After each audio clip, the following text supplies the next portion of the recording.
Jadi yang pertama yang kita bahas di sini yaitu tentang SPSS ya. Jadi bagaimana terkait alat analisis SPSS ini Anda dikenalkan dengan pengenalan SPSS dan penggunaannya.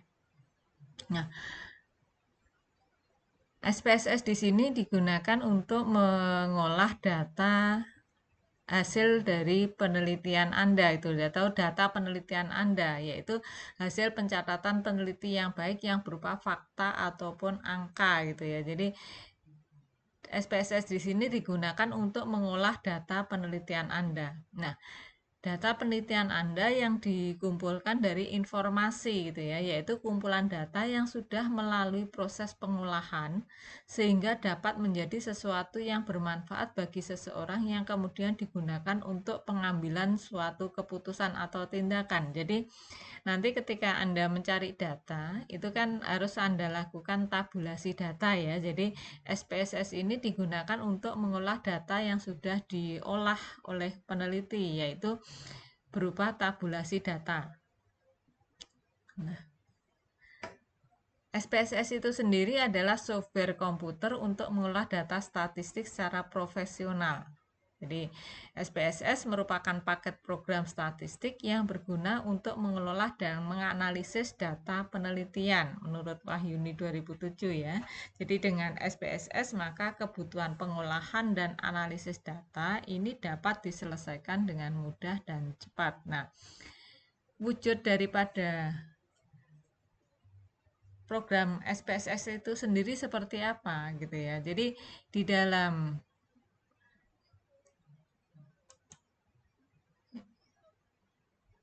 ini ya, di dalam Google Classroom Anda, saya sudah posting di situ untuk softwarenya daripada SPSS ya, yaitu saya posting di situ untuk SPSS untuk yang seri 26 ya. Nanti kalau Anda mau pakai gitu silahkan diinstal terlebih dahulu. Nah, setelah Anda install gitu ya, nanti akan muncul tampilan seperti ini di dalam SPSS ya. Nah, tampilan yang pertama di dalam SPSS ini, di sini Anda lihat di bawah ada data view dan variable view. Nah, yang pertama adalah Anda harus mengisi variable view-nya gitu ya. Jadi variabel view itu apa? Yaitu membuat variabel penelitian atau membuat struktur filenya. Nah, kalau struktur filenya sudah gitu ya, Anda baru masuk ke data view-nya ya. Nah, data view itu apa? Yaitu fasilitas untuk menginput data atau membaca yang sudah di-entry atau dimasukkan. Nah, untuk menginput data view ini lebih mudah adalah Anda import dari Excel Anda gitu ya. Jadi, data Anda siapkan di data Excel sehingga nanti tinggal diinput di data view ya. Nah, ini di variable view, data view ya. Jadi di dalam ini ya, di dalam variable view itu meliputi nama variabelnya, tipe data ya. Jadi ini lebar kolom, desimal, label ya, kemudian value, missing kolom, alex, miser gitu ya. Jadi ini jenis datanya ini ya. Kalau Anda lihat di sini ini mulai dari kolom pertama sampai kolom terakhir gitu ya. Nah, ini yang utama Anda isi adalah di kolom yang pertama ini, yaitu namanya ini. Nama variabel Anda gitu ya. Jadi variabel yang Anda teliti itu apa gitu ya. Nah, kemudian nanti adalah dengan metode pengukurannya seperti apa. Nah, yang lainnya bisa diabaikan. Nah, jadi di sini dicontohkan ya. Misalkan nih, kita ingin melakukan penelitian di S2 Uniba dengan mengumpulkan data-data sampel yang terdiri dari usia, jenis kelamin, ya, tinggi badan, dan seterusnya ya. Lengkapi struktur file ini dengan nomor, urut, dan nama yang diteliti ya. Jadi membentuk variabelnya di sini. Nah, di sini Anda bisa mengisi satu persatu mulai nomor 1 sampai nomor 6 ya. Jadi yang pertama adalah ini ya, nomor, nama, usia gitu ya, seks atau jenis kelamin ya. Nah, di sini akan membentuk sendiri ininya, datanya gitu ya. Jadi nanti kemudian pengukurannya seperti apa? Pengukuran itu seperti yang kemarin kita bahas ya. Jenis datanya apa gitu ya. Jenis datanya nominal atau ordinal atau interval atau rasio gitu ya. Nah, kemudian kalau sudah kita bisa melakukan analisis deskriptifnya gitu ya. Nah, bagaimana cara menganalisis deskriptifnya gitu ya? Itu sangat mudah sekali ya. Jadi nanti Anda tinggal mengklik analyze gitu ya. Kemudian deskriptif, Anda akan masuk ke jendela seperti ini gitu ya. Tinggal dipindahkan ke sebelah kanan ya. Di sini ada panah di tengah ya. Nah, nanti akan langsung ini ya, keluar hasilnya statistik untuk yang ini ya, untuk yang deskripsi datanya gitu ya. Jadi kalau saya contohkan untuk hasil keseluruhan statistik untuk yang ini ya, SPSS nanti seperti ini ya. Ini data, misalkan kita yang ini data korelasi gitu ya. Nah, data korelasi nanti akan muncul seperti ini. Ya. Ini untuk melihat validitas daripada data ya, person correlation ya. Ini adalah output ya, output dari SPSS akan seperti ini. Jadi memang kalau kita tidak praktek di ini ya, softwarenya mungkin agak kesulitan ya. Namun di sini saya akan mengenalkan ke Anda metode ini ya, di awalnya gitu. Nanti panduannya bisa Anda ikuti ketika Anda ini ya, memang benar-benar ingin menggunakan software ini dalam penelitian Anda. Nah, oke. Kemudian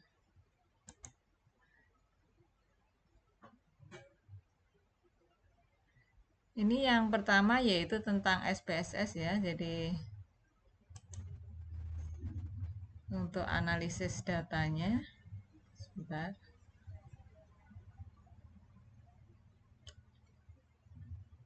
Jadi analisis data dengan SPSS ya. Di sini sudah ada saya di apa namanya di Google Classroom juga sudah saya posting ya. Jadi analisis data dengan SPSS yang menggunakan regresi linier gitu ya.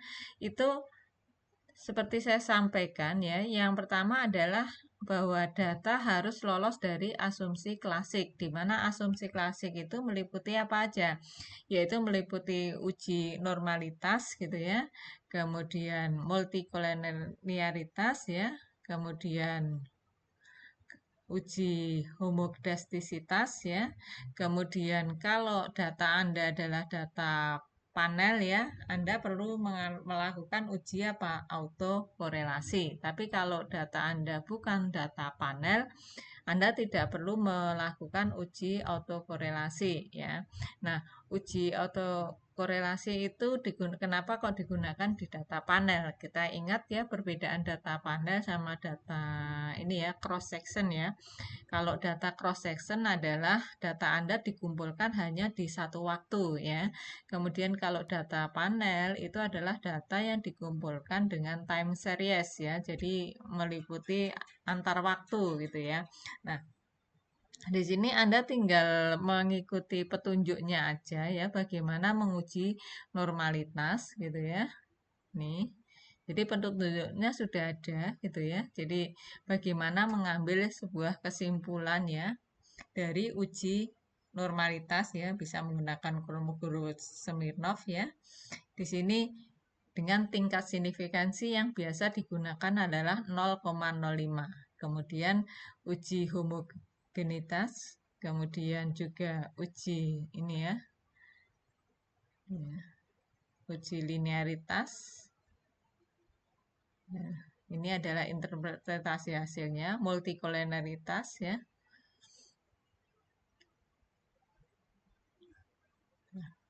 Ini kok hilang, maaf ya. Jadi setelah uji asumsi klasiknya ini bisa terpenuhi, baru bisa masuk ke uji regresinya gitu ya. Nah, di uji regresinya gitu ya, itu hasil dari uji regresi ya, itu contohnya seperti ini. Nah, ini adalah contoh hasil dari uji regresi gitu ya. Nah, contoh dari hasil uji regresi akan seperti ini. Yang pertama itu adalah ini ya, yang apa terkait dengan variabelnya gitu ya. Kemudian yang berikutnya ini adalah nilai R-nya yang dipakai adalah adjusted R square ya. Jadi ini yang dibaca adalah yang adjusted R square ini yaitu 66,8%.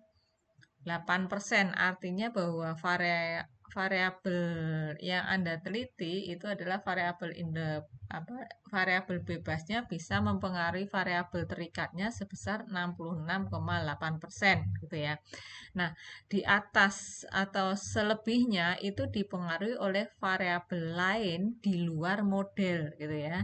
Jadi artinya itu kemudian di ANOVA gitu ya. Ini yang kita baca cukup yang paling akhir ini ya.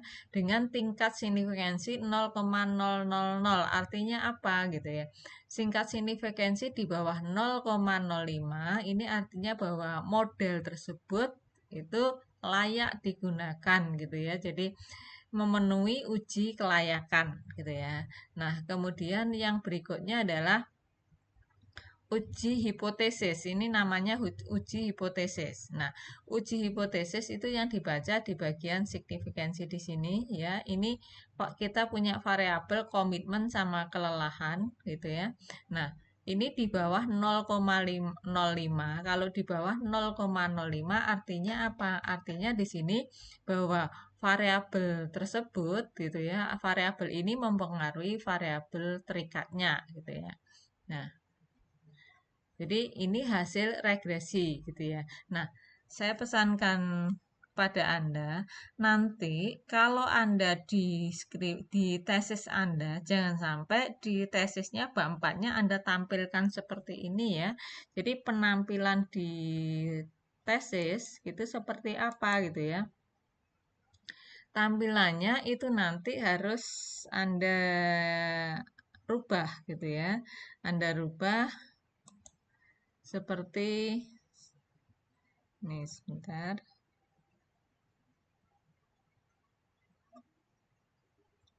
Jadi Anda harus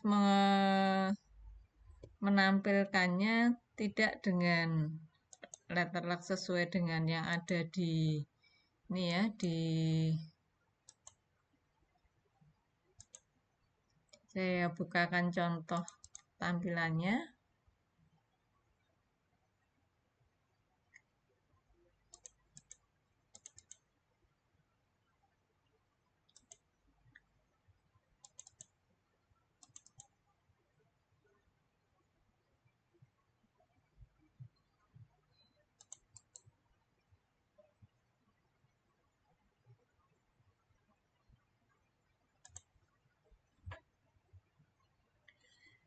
Jadi nanti tidak jangan sampai Anda hanya copy paste dari hasil statistiknya ya. Jadi dalam tampilan di dalam tesis Anda harus seperti ini. Jadi ini untuk validitas reliabilitasnya ya. Nah, ini untuk asumsi klasiknya, normalitas gitu ya. Kemudian, nah ini model regresinya ya. Nah, jadi nanti tampilan di dalam tesis Anda akan seperti ini ya. Jadi model regresi gitu ya, Anda tampilkan seperti ini. Nah, kemudian banyak ini ya yang miss ya. Jadi kalau nanti data Anda itu bukan ini ya, bukan data yang rasio gitu ya. Jadi apa namanya di sini data Anda itu Anda ukur dengan skala Likert ya, jadi dengan kuesioner ya.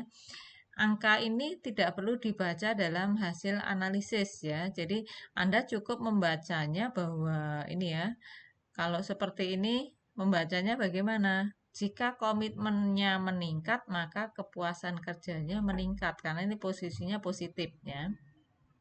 Nah, kemudian kalau kelelahan ini meningkat gitu, karena ini negatif, berarti apa? Kepuasannya menurun gitu ya. Jadi membacanya hanya seperti itu ya kalau ini ya. Kemudian di dalam uji app gitu ya, atau uji kelayakan model, apakah modelnya mana yang disebut model ini? Jadi model ini apakah layak gitu ya? Itu maka dilakukan uji kelayakan model yang tadi adalah uji ANOVA gitu ya. Uji ANOVA itu nanti di dalam tesis Anda menampilkannya seperti ini. Jadi hasilnya bagaimana? Modelnya layak atau enggak gitu ya. Kemudian uji hipotesis juga sama ya. Jadi di sini variabelnya apa, interceptnya apa ya. Kemudian ini p value-nya ya, ini keterangannya diterima atau ditolak. Nah, mungkin Anda bertanya, ini p value ini kok p value one tiled gitu ya. Nah, saya sampaikan ke Anda bahwa hati-hati ketika Anda merumuskan hipotesisnya nanti ya.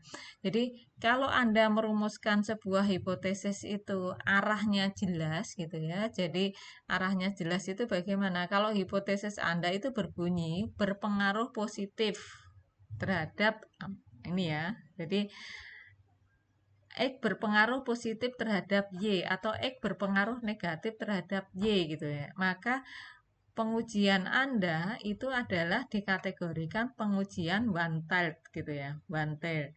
Tapi kalau Anda, hipotesis Anda itu hanya berbunyi bahwa X berpengaruh terhadap Y gitu ya, maka itu pengujiannya adalah pengujian dua arah. Nah, kalau pengujian dua arah yang Anda pakai adalah P value-nya ini di hasil statistiknya.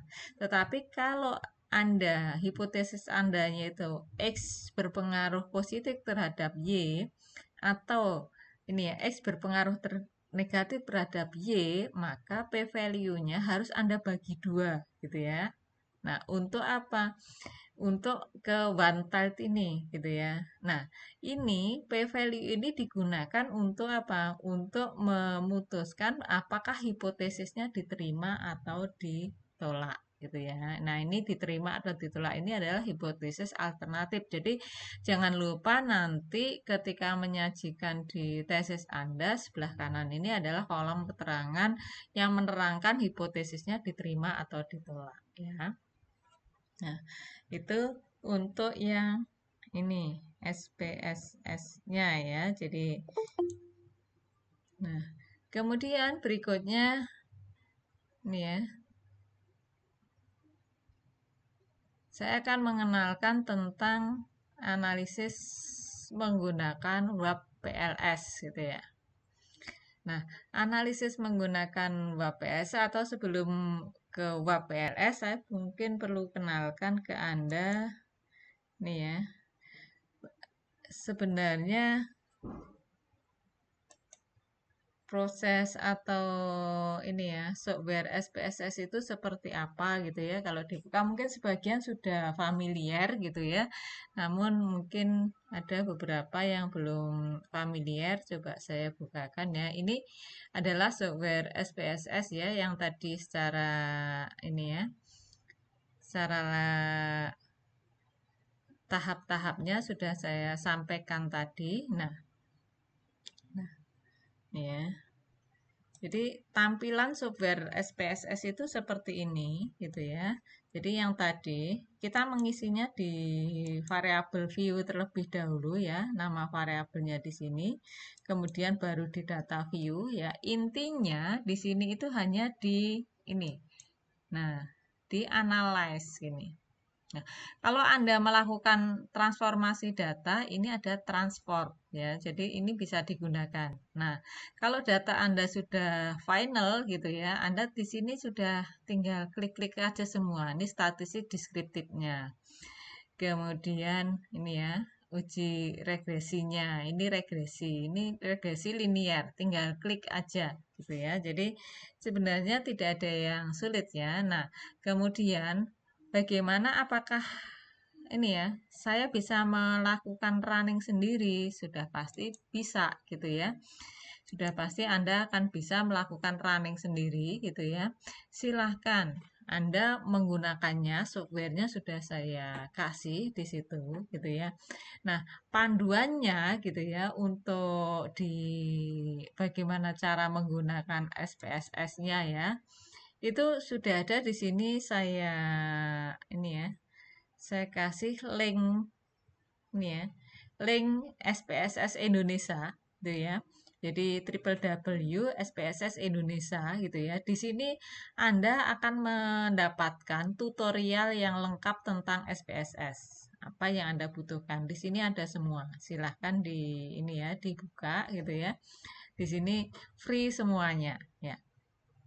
Oke, nah berikutnya selain SPSS ya, di sini akan saya kenalkan data ini analisis data dengan yang web PLS ya. Nah, kemudian kalau dengan WAP PLS, ini bedanya apa gitu ya? Ini adalah analisis jalur seperti saya sampaikan tadi ya.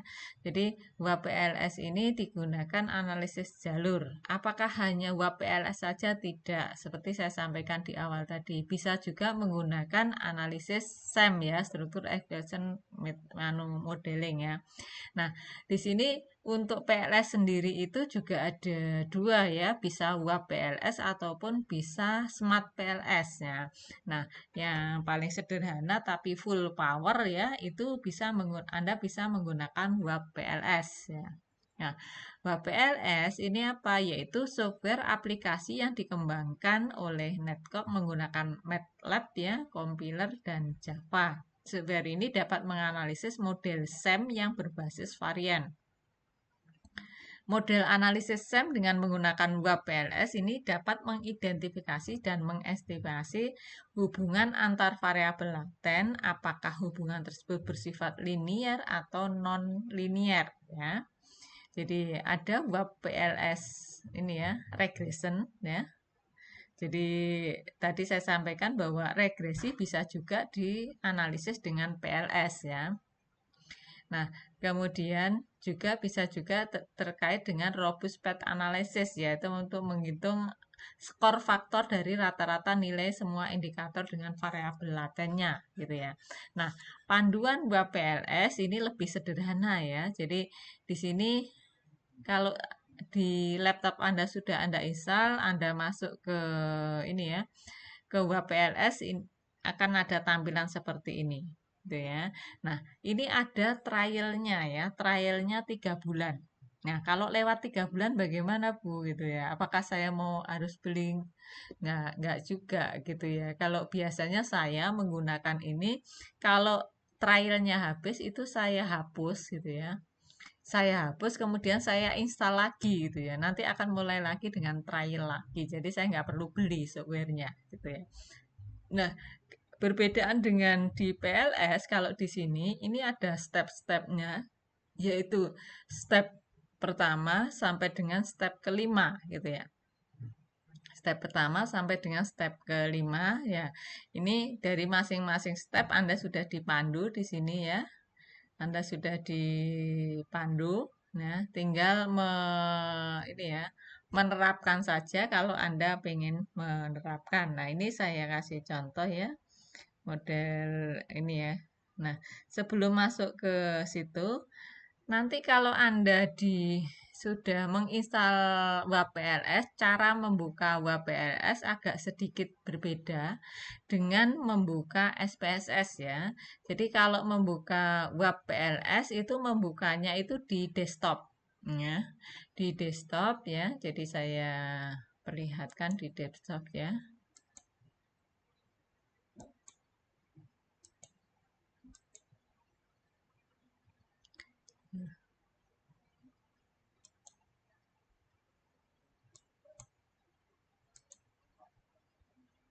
Nah, jadi ininya ada di desktop. Nah, Kalau sudah Anda install di desktop Anda, itu akan muncul di sini ini web PLS 7 ya. Ini caranya adalah diklik kanan gitu ya. Kemudian nanti Anda klik Run Administrator ya. Jadi cara membuka web PLS adalah dengan cara di desktop Anda klik kanan, kemudian Run as ini ya, administrator. Nah, setelah itu baru nanti Anda akan dimasuk ke Windows untuk yang WPLS, tampilannya akan seperti ini. Nah, tampilan seperti ini akan dimulai dengan step yang pertama ya. Step yang pertama itu isinya adalah Anda masukkan untuk data-data penelitian Anda. Nah, setelah Anda masukkan data penelitian Anda, nanti akan masuk di prosedur yang kedua gitu ya. Nah, prosedur yang kedua di sini nanti di dalam proses ini ya, proses PLS-nya gitu ya. Anda akan diminta untuk membuat variabelnya gitu ya. Yang biasa di sini dikatakan dia variabel laten gitu ya. Jadi kemudian nanti ada prosedur ketiga, keempat, kelima gitu ya. Kemudian nanti kalau sudah selesai semua gitu ya, Anda tinggal run gitu ya. Nah, hasilnya bisa dilihat di dalam view analysis result di sini ya. Atau saya coba contohkan ya di sini di prosedur yang pertama. Ini tinggal diklik aja ya. Salam buat orang tua ya. Tinggal diklik aja, kita tinggal open project gitu ya. Kalau kita sudah punya project, tapi kalau belum kita dengan create file project gitu ya. Misalkan nih kita create file project ya, kita simpan di misalkan kita simpan di dokumen ya. Misalkan project kita adalah ini ya, statistik 1 gitu ya. Ini nama project kita. Nih, project sudah kita create, misalkan nih kemudian prosedur yang kedua ya, kita akan mengambil datanya gitu ya. Datanya atau read from clipboard. Kalau read from clipboard berarti apa? Data kita sudah ada di ini PLS. Kalau belum, data kita sudah kita siapkan di file gitu ya. Misalkan ini data saya ambil di data file. Misalkan ini saya punya data. Saya punya data di sini. Coba saya ambil data ya. Saya ambil data dari sebentar. Ini saya punya data.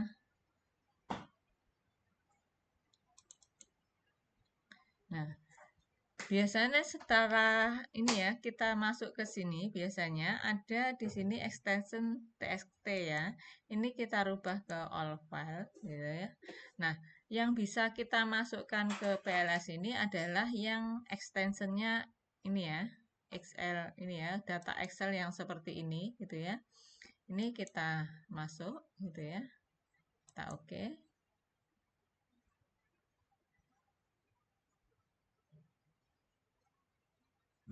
Datanya ini menunggu data masuk di dalam ini ya, software PLS-nya gitu ya.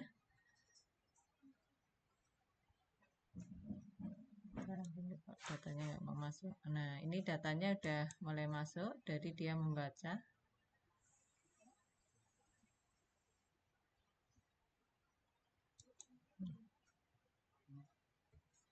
Bentar.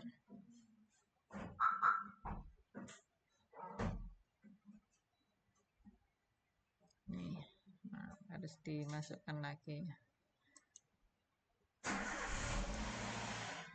Ini data kita masukkan.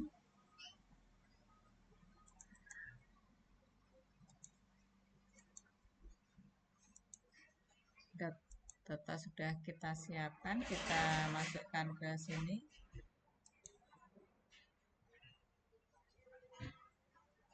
Sebentar, ini kok agak trouble ya.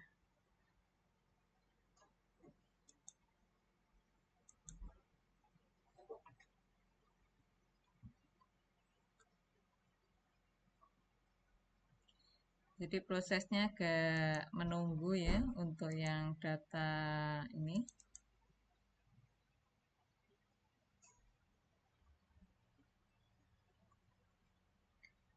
Data.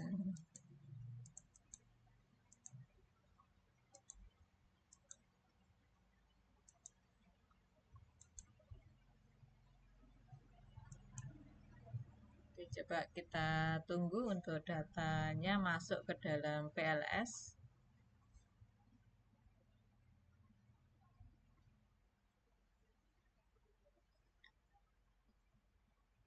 Ini kita di tahap 2 ya. Jadi ini berikutnya akan muncul seperti ini. Jadi kita menunggu impor data.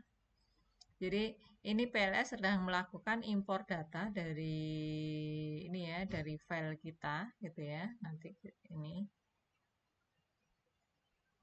Nah, ini datanya sudah masuk. Kita klik aja next gitu ya. Kemudian kita finish.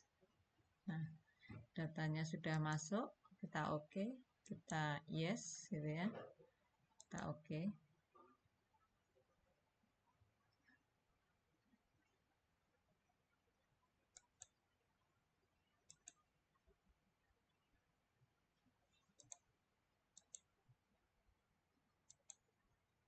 Nah, ini jadi double-double.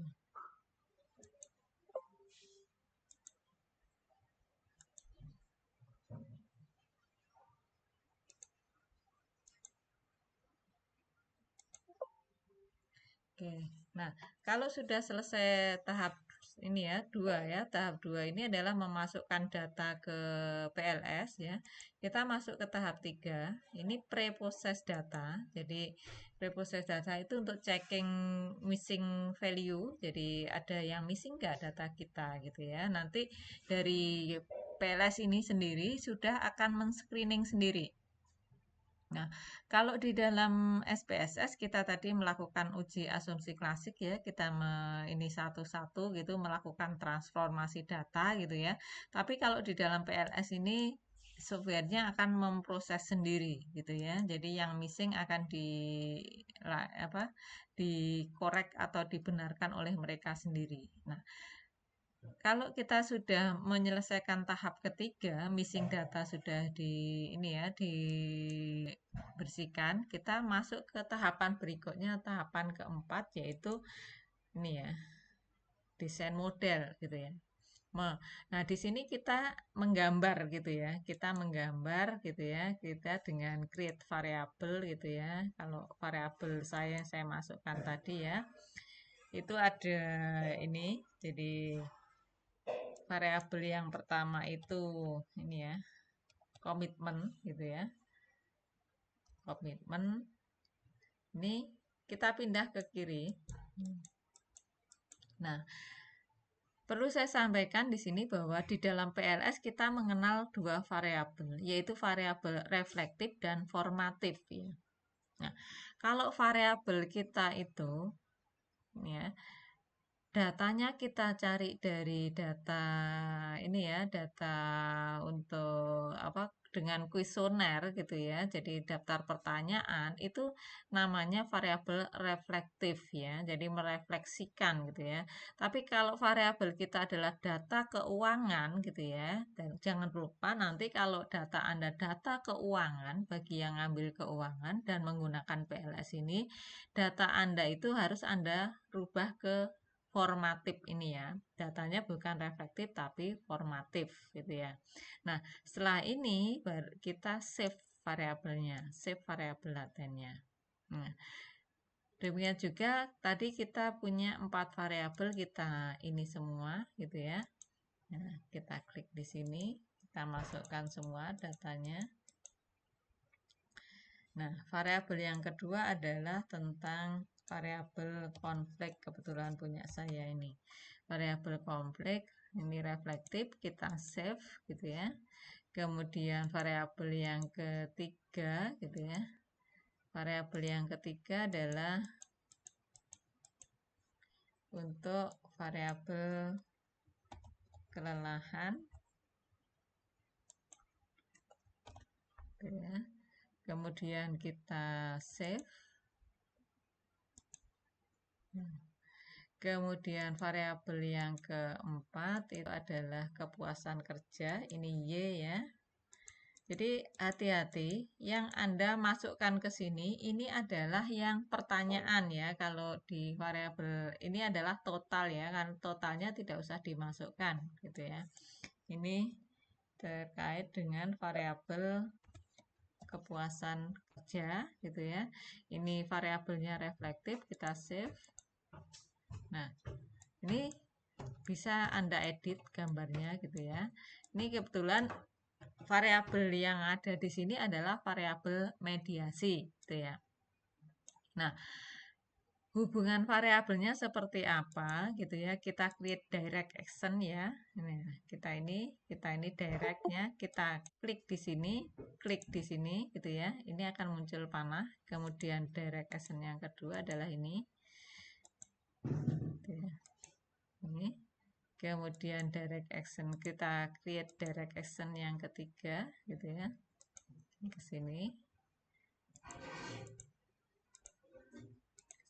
Nah, ini gambarnya sudah jadi gitu ya. Jadi kita tidak perlu capek-capek menggambar gitu ya. Ini gambarnya sudah jadi gitu ya. Kalau gambarnya sudah jadi kita save model. Ya, oke. Nah, kita save model, masuklah ke proceed yang kelima. Nah, perform some analysis gitu ya. Kita masuk perform SEM analysis, nah software akan menghitung sendiri. Nah, ternyata hitungannya seperti ini, gitu ya. Kita save, gitu ya. Nah, ini dokumen, misalkan nih output 1.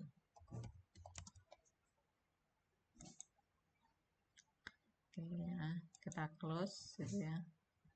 Close Windows, gitu ya. Yes, oke. Nah, ini adalah gambarnya, gitu ya. Nah, sekarang Anda lihat di sini ya, ini R-nya bagus sekali 100% ya, bahwa komitmen berpengaruh terhadap konflik itu 100% gitu ya. Dan di sini pengaruhnya positif gitu ya. Kemudian di ini tinggal nanti variabel Anda apa gitu ya. Jadi kalau di dalam SPSS tadi outputnya sudah saya tunjukkan ya, Anda melihat satu persatu. Tapi kalau Anda menggunakan PLS gitu ya, outputnya seperti apa sudah tertera di gambar ini. Ya, ini kita bisa save ya. Jadi kalau Anda mau melihat hasilnya semua, ini ya. Nah, kemudian ini bisa save semuanya ya. Kita bisa save di ini ya, gambar model 1 gitu ya, model output 1 misalkan. Nah, kita bisa save satu persatu di sini. Nah, gambar ini tinggal Anda copy aja nanti di ini ya, hasil Anda gitu ya. Nah, kemudian setelah itu kalau Anda pengen melihat seluruh hasilnya, ini dia bisa di sini view save analysis. Ya, yang tadi view save analysis. Semuanya bisa Anda lihat di sini. Nah,